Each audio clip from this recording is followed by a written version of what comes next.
This is Will. How's it going? It's been a hot second, but I'm sure you remember me. It's a fresh new show, though, so I guess intros are still in order here.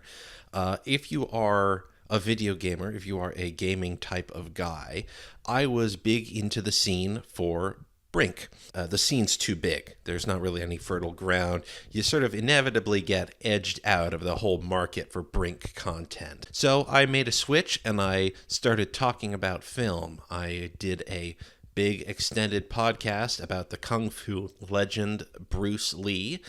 And I did fumble it a little bit.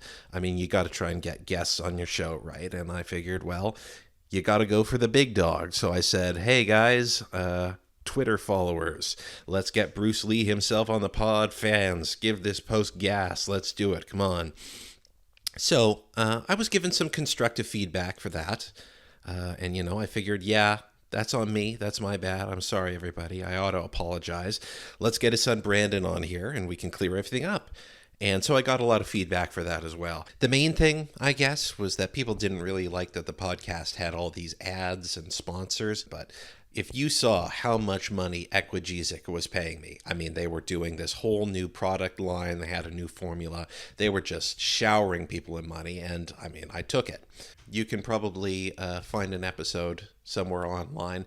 I made it about how smart of an entertainer Bruce Lee was for his time. So I called it Bruce Lee, the man with the abnormally large brain. Check it out if you can find it. And of course, there was my political stint. I co-hosted my bi-weekly skewering of the news and politics, tearing it up alongside Matt Taibbi and Glenn Greenwald. But I mean, remember, this was like 2016 Matt and Glenn, okay? None of the other stuff had happened yet, okay? If you're telling me that he's saying this crazy thing like, oh, did you hear what Glenn Greenwald said? Yeah, I know. I don't talk with him anymore, so just don't email me about it. So after all of that, not much. I just went into public relations.